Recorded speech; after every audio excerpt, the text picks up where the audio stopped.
Hello everybody, today we're doing Advanced Phrasal Verbs 8. These are phrasal verbs which I have taken from chapters 46 to 50 of the Advanced Phrasal Verbs book by Cambridge University Press, written by Michael McCarthy and Felicity Odell. So thank you, it's a great book. Please use this book if you'd like to learn a lot of phrasal verbs. So let's start with steal away, sneak away, creep away and slip away. And I've also put spirit away and whisk someone away here as well. So if you steal away or sneak away or creep away or slip away, you leave unnoticed. So if you're in a particularly boring meeting which is dragging on and on, you might want to slip away in order to do something which you find more interesting, which isn't so dull and boring. You might want to creep away, sneak away, steal away. All of those would be possible to use in that situation. But you can spirit someone away, and that's important. There's a someone in there. Spirit someone away, and that means, or something. You can spirit something away as well. And that means to take someone or something away without anybody noticing. And that's the important thing about all of these. When you steal away, nobody notices. When you creep away, nobody notices. And when you spirit someone away, nobody notices that you've taken that person. Or when you spirit something away, nobody notices that you've taken that thing. You could also whisk someone away, and that sounds a little bit different. It doesn't sound like nobody noticed. When you whisk your wife away, it sounds like you have whisked her off to a romantic destination.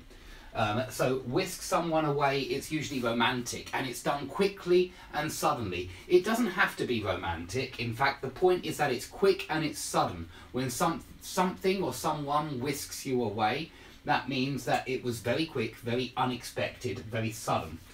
And when you whisk someone off to somewhere, that means you take them suddenly away on holiday usually. You whisk someone off to the Bahamas, or you whisk someone off to Mallorca. So that's usually when you take someone suddenly and unexpectedly away on holiday. Whisk someone away has no object, well, apart from someone, but whisk someone off to, you actually name the place. So they're very similar. If you creep up on someone, then you approach them without them noticing, usually from behind, yeah? Because if it's from in front, they will notice.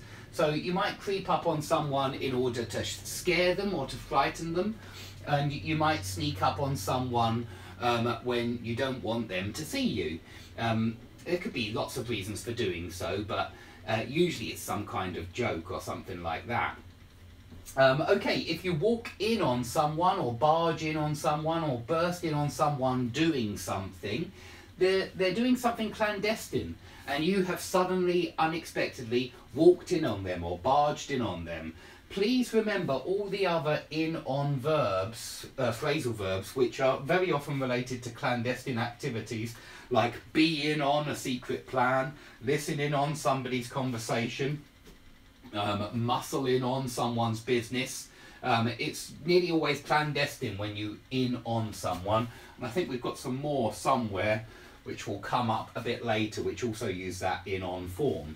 Now if you bowl along somewhere, you just walk energetically somewhere. I tend to bowl along. I do a lot of walking and I enjoy walking, and I usually bowl along, and that just means that I take long strides. I'm striding somewhere, and I'm doing it energetically. I'm not slow, I'm actually quite fast when I walk, so I bowl along whenever I walk around. If you trip someone over, all of these are movement basically. If you trip someone over, you put your leg out so that they fall over your leg. So if you trip someone over, then yeah, you make them fall over. Trip someone over or trip someone up. I haven't made this very clear. Trip someone over or trip someone up. But if you just say I tripped over, that means you fell over. Maybe you tripped over a stone. Maybe you tripped over a large rock. Maybe you tripped over, could be anything. For a banana skin, by the way, I would say slipped over. I slipped over a banana skin. And you can slip up as well, but slip up also means to make a mistake. Now if you draw back, you just back off. You go backwards. Draw back is exactly the same as back off. It means move a few steps back. Draw back. Draw is very often used for movement. Draw up, draw back. And if you double back, then you go back exactly the way you came. So usually when you've forgotten something, you suddenly double back because you think, oh, I've forgotten my mobile phone, I'll have to double back. It means I have to go back home and pick up my mobile phone. If you stumble on or across or upon something, it's exactly the same as come across. It means find by chance, suddenly stumble upon a gold watch, come across. It could be anything. It doesn't even need to be something physical. It could be information in a newspaper. So it could be absolutely anything which you find by chance, unexpectedly or accidentally. Exactly the same as come across, and happen upon is the same again, but it's a more formal version of stumble on, stumble across. Upon is always more formal than on. You can frown on something if you disapprove, but you can frown upon something as well. It just sounds more formal. If you are gaining on someone, that means you are chasing them. You are trying to catch up with them, and you are getting closer and closer. So it's exactly the same as close in on. When you are chasing someone, if you close in on them, you are gaining on them. You are reducing the distance that you are behind them. You're getting closer and closer and closer. So gain on and close in on are the same. Zero in on, and these are other in on ones. Zero in on means when you aim to catch someone. So if you're a police car, you might suddenly get a call that's telling you to zero in on a suspect, and it just means aim to get closer. To close in on them will be the next step, but first you zero in on them. And home in on them is very much like zero in on them. It means aim towards that subject. Basically chase. You chase when you home in on. And we even say a homing missile, which is a missile which homes in on its target. It aims at its target. If the target goes left, the missile goes left. So that's what a homing missile is, written like this, homing missile. So that's why we say home in on someone or something or a car. Yeah. So they're all related. If somebody says move up or move over or budge up or budge over or squash up, then they're telling you to move over, to move a little bit over so that they have space usually to sit down. If loads of people are piling into the office or flooding into the office or swarming into the office or flowing into the office or the crowd is streaming into the office, it just means loads of people at the same time going in one direction. All of these are equivalent, and it would be into a building but out of a building. So there are opposites. You can also you can say the spectators at the football match flooded out of the stadium at 6 o'clock. Now, if somebody drops back, it means you're walking in a group and somebody moves towards the back of the group. It means they're dawdling. They're behind everybody else. And it sounds unintentional to me when somebody drops back. But when somebody hangs back, that's intentional. It's the same as drop back, but it's intentional, and it's very often because they're shy or something like that. They don't want to walk up to the front. They don't want to go on ahead, but they're hanging back. Lastly, clear out. If you clear out your house, you completely clean it of furniture and everything. So it's usually when you move house, if you want to move into a new property, you need to clear out your old property. But the same if you're moving office, you know, at work. If you're moving from one office to another, you need to clear out the old office. Okay, chapter 47. If you survive on something or feed on something or prey on something, that is your main food in order to survive. You can also say live on something. So you might say the lion preys on the antelope, or the lion lives on the antelope. The lion survives on large mammals. If you break off a branch, it means break the branch off the tree. But you could snap off a branch. You could cut off a branch with a knife. You could rip off the branch or tear it off with your hands. So all of those are related. If these are all about trees really. If you're uprooting a tree, you're digging it out of the ground by the roots. I had to do this with 6 or 7 conifers a few years ago, and it took me a long time and a lot of sawing and a lot of hard work, a lot of digging. I remember I had an axe as well, a lot of chopping, and it took a long time. If you pull something out of your pocket, yeah, you take it out of your pocket. You can even fish it out of your pocket if you're doing it like that. It's like a fishing line then or something. But please remember that you can just say, in the end, he fished it out, or he fished it out of his pocket. So this of is up to you. It's if you want to make it transitive or intransitive. Do you want an object or not? Okay, die out and die off. Die out means go extinct. Die off, I would say, means gradually go extinct. So they are the same, but one is more gradual. That's how I would explain the difference between the two. So you might say that the tiger is gradually dying off. You can say gradually dying out as well, so I don't see much difference between the two. The difference is very subtle. Here, though, the difference is a little bit clearer. Dry out, dry up, and dry off. So dry out is when you just want to remove all of the water from something. So you leave your clothes on the washing line to dry out. And if your mobile phone falls down the toilet, you might put it in the, I don't know where you'll put it, you might put it in a packet of rice in order to dry out, because rice soaks up the water. Dry up can mean at least 3 different things. You can dry up when you're in the middle of a speech and you get too shy to say anything, or you're too nervous, too frightened, and you suddenly dry up and you're lost for words, you're speechless, you don't say anything. So it could mean that, but also money or resources can dry up. You can say the oil in this region has dried up, and then that means that there's no oil left. Anything which flows can dry up. A river can dry up as well, and that's the third meaning perhaps. You can say the river has dried up. But anything which flows can dry up. I mean, really, words coming out your mouth flow, and that's why we say dry up in the middle of a speech. But certainly resources flow out of the ground, so they can dry up.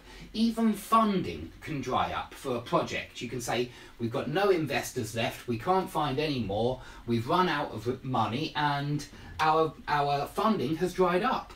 So that means the flow of money is no longer forthcoming. Dry off, I think we very often use for when somebody comes out the swimming pool and then they sit in the sun to dry off, something like that. So it is also, you do also get a dry off. You might sit on the sunbed and dry off. Very often used for people, that one, dry off. Okay, if the lake freezes over, it becomes frozen on the top. But the opposite of become frozen would be thaw out. This is the opposite. If I want a beef burger, they're very often in my freezer, and I have to take them out early so that they will thaw out, or I can put them in the microwave so they will thaw out. And it just means become not frozen, become ordinary. And you could even use this about people. If you've been outside all day and it's been snowing, it's minus 15 degrees, you come inside and you try and thaw out. You try and warm up, right? You thaw out because you're so frozen all over. But that's more metaphorical. Usually you thaw out food when it's frozen so that you can cook it. Now, if you wash away stains, and that's a good word to remember here, because really wash away is just get rid of stains when you wash clothes, or any kind of stains on a surface, on a kitchen surface as well. You could wash away the dirt. If the sky is overcast, it's cloudy. You very often get that one in the in weather vocabulary. And some more weather, the sun can go in, and it means hide behind one of the clouds. We also say that the clouds blot out the sun, or that it clouds over. So there are a few ways of putting this. On a cloudy day, the sun can go in, or the clouds can blot out the sun, or it can cloud over. The moon can go in as well, meaning go behind a cloud, and the stars can go in, meaning go behind a cloud.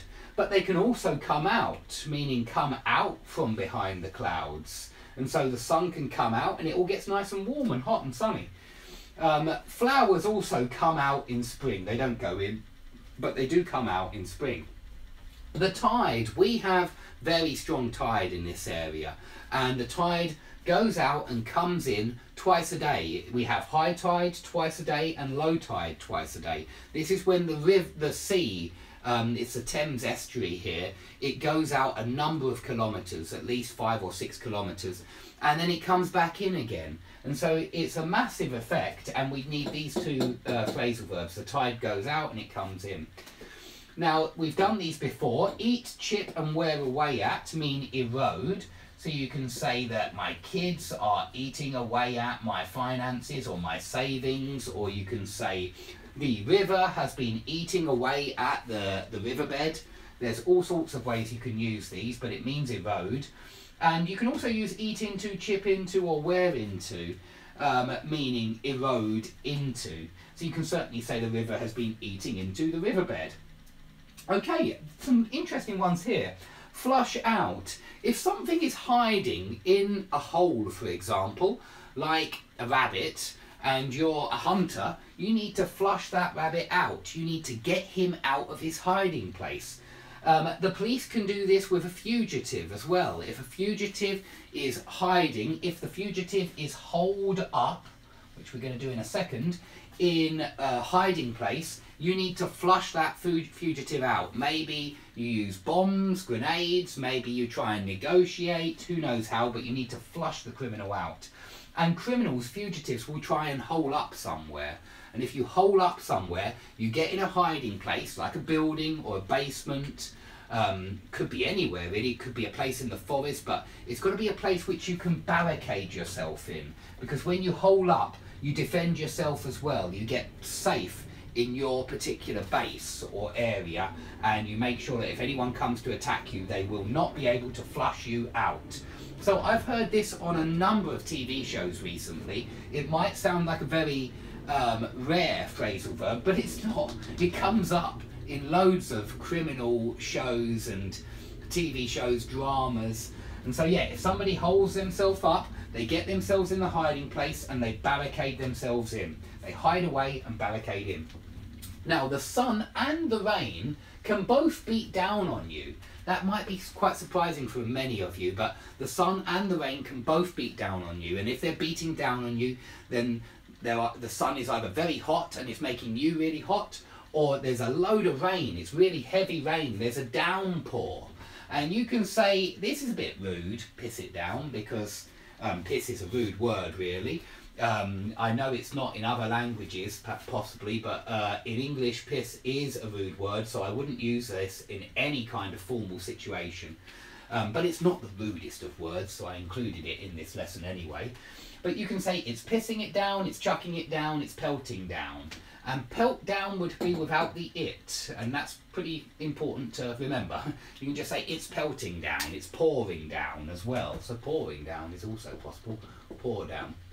But yeah, you can say it's pelting down.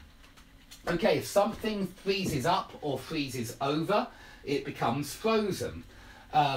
You can also say freeze up for when a person freezes. They freeze up. They don't move, usually because they're frightened. So we'd use this one for fear, freeze up. A bit like dry up in the middle of a speech from fear or nervousness. But freeze over would be the river or the lake. Now, if somebody breezes into work, it just means that they come in a really relaxed, confident manner. They breeze into work and they're just really laid back and relaxed and confident. The point about breeze in is that you walk into a room or office with confidence. That's the point. You're really confident. And it's a bit like when you breeze through an exam, which is the same as sail through an exam. If you breeze through an interview or breeze through an exam, it was really easy. You were just really confident and it was easy. You got all the questions right.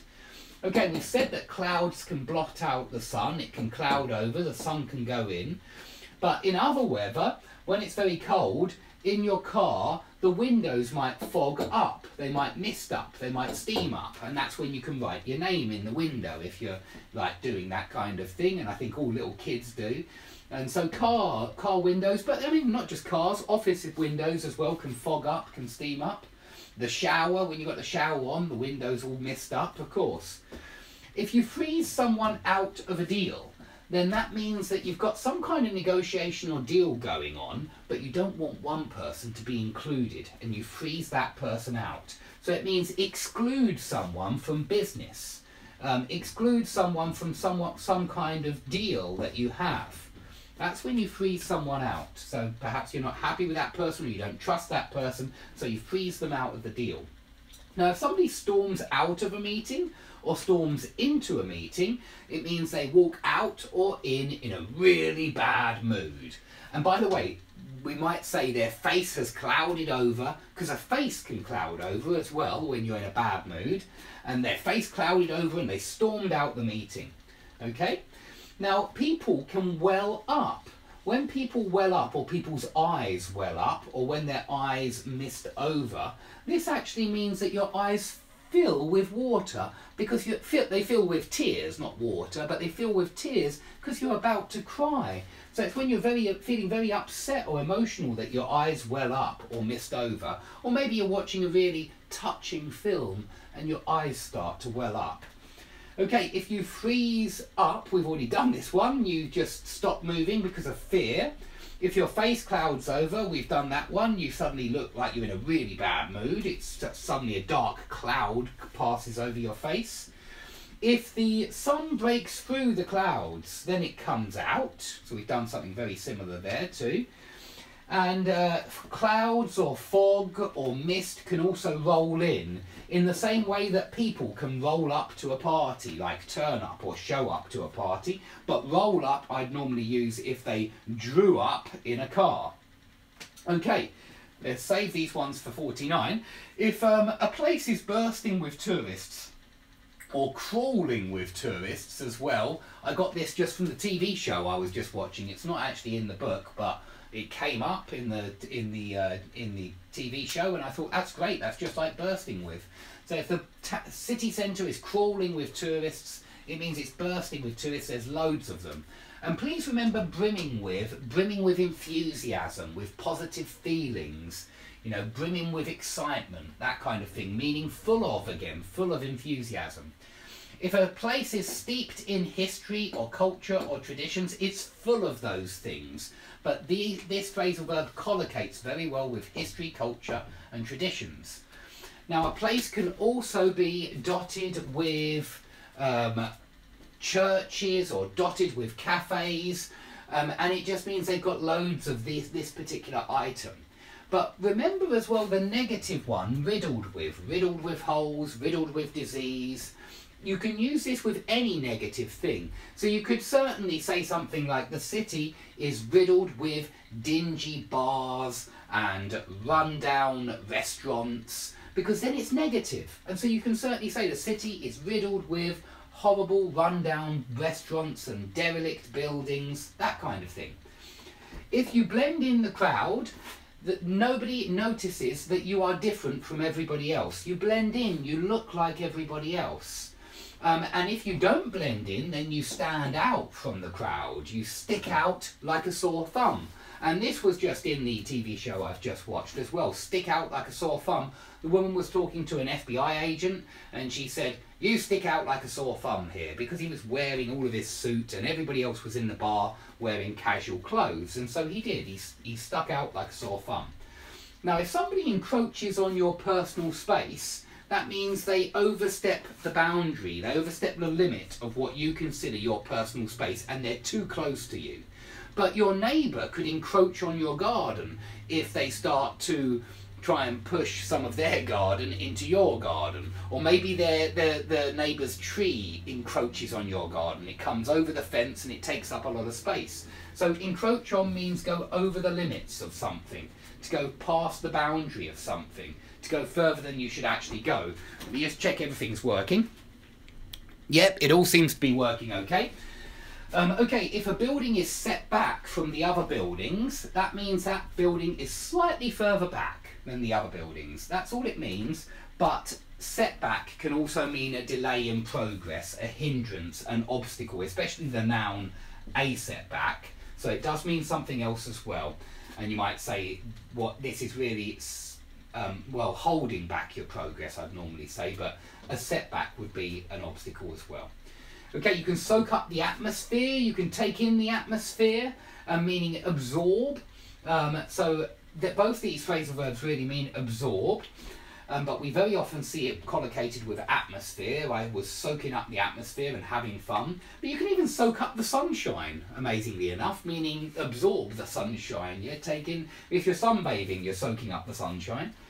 Okay, run down always means derelict, dirty, old, damaged, not looked after. So a rundown restaurant will be an old and unattractive, dirty restaurant. Not a very nice place.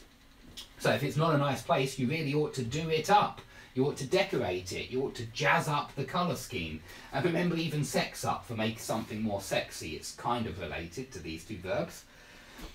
If something is offset against something else, normally it's offset against something else, it means it is compensated against something else. So you might say that the advantages are offset against the disadvantages, and it just means they equalise, yeah, they compensate each other. Now, if a roof caves in, I certainly hope this roof never caves in, or if the roof falls in, it just means collapse. So cave in or fall in can mean collapse with buildings. If a building is boarded up, it means all the windows, there isn't any glass that you can see there, there's just boards instead of glass. So the windows are boarded up or the house is boarded up. If a road branches off, it splits into two. Yeah, sometimes you've got a road that splits into two like that, so the road branches off. But even if it's like that, it still branches off. So we can say the road branches off, but we can also say that we branched off. It's ergative, basically. It's an ergative verb. If you're not sure what an ergative verb is, why not watch my video on ergative verbs? That's probably a good start. Okay, if the police cordon off a piece of road, that means they close off the road. They fence off the road if they use a fence. They seal off the road. So all of those are the same, basically, when you close off or seal off a part of the road.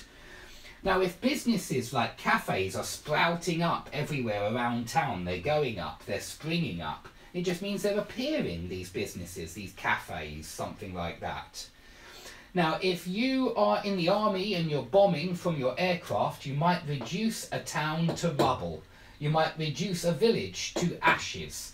But this reduced to can be used with a couple of other excellent collocations. If you are making fun of someone, you might reduce that person to a gibbering wreck. Meaning, I mean, they become hysterical. They really do.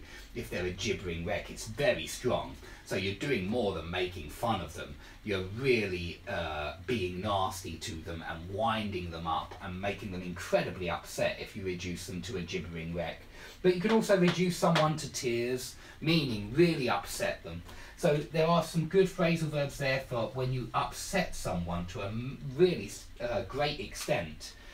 If you say that your garden backs onto your neighbour's front garden, like my one does, this building actually backs onto my neighbour's front garden, it means that the back of the building is their garden's on the other side. Yeah, it's the opposite of face. My property faces that way and it backs onto the other property that way. Okay, and if you lay stuff out on the table, you arrange it on the table. So you can lay your books out on the table. You can lay your books out into two piles, something like that.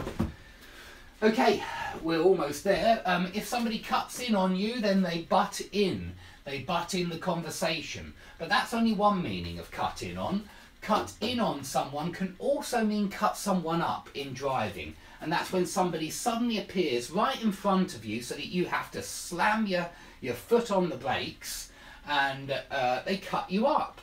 And it just means they get right in front of you and make you slow down to a much slower speed. And there could have been an accident. It's dangerous to cut someone up. So please try and make sure you don't cut anyone up. Let me just check it's all working. Good. If you pull out, that means you take your car and put it into a faster lane, yeah, into a faster lane or a bigger road. Pulling out always involves going into a faster lane of traffic. So you can pull out meaning just literally you're parked and then you pull out into traffic.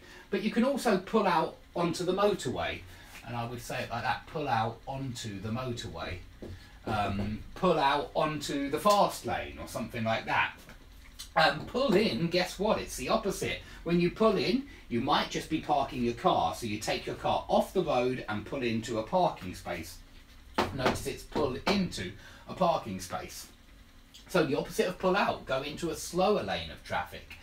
If somebody pulls up outside in their car, then they draw up in their car, and it just means slow down and stop right outside your house usually.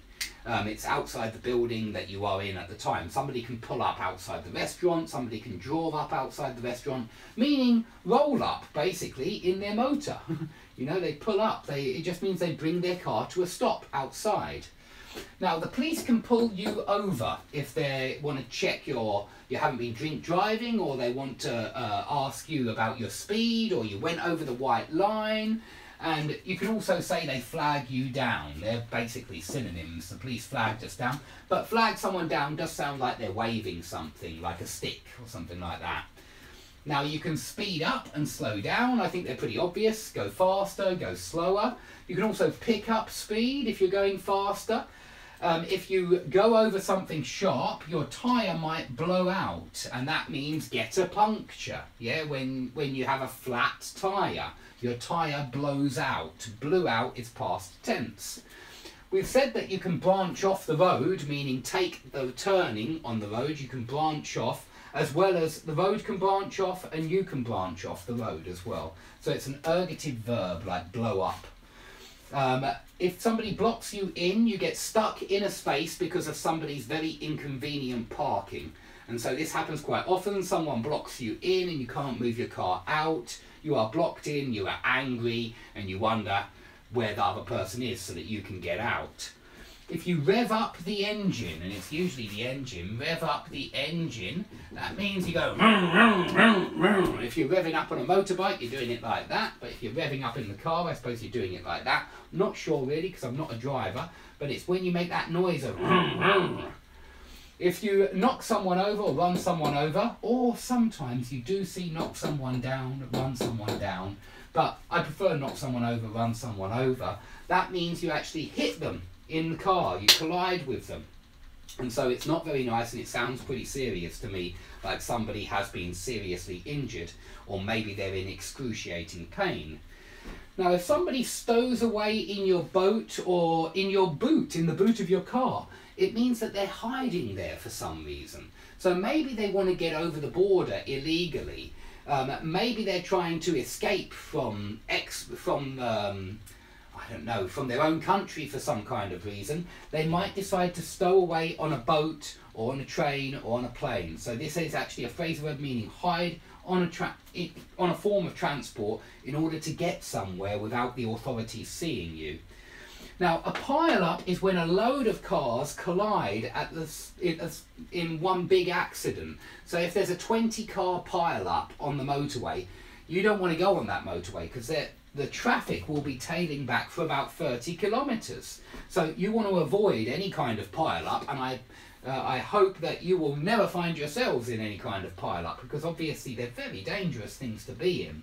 But remember that when you pile stuff up in the office, it just means create a massive pile. So you can pile stuff up in the office as well. You can pile up books, you can pile up bits of paper, documents. And of course, if there is a pile up, that means that the traffic will be tailing back. So we can say the traffic today is so bad, it's trailing back 20 kilometres on the motorway. So that's a very big traffic jam. Okay, that's a load of phrasal verbs. I'll keep doing these lessons because they're very useful for my students, or I like to think that they're very useful for my students, and they're very useful for me because they keep all of this vocabulary swimming around in my head so that it's nice and active and I can use it in most lessons. Anyway, thank you everybody for watching. I hope that's been helpful. Please give the video a like if you've made it this far. I like to think that if you've made it this far, it's probably been in some way interesting. And please subscribe if you'd like to see more videos, because if you subscribe, you'll get them immediately, and you might even be able to get them live. Okay, thanks everyone for watching. Speak to you all soon.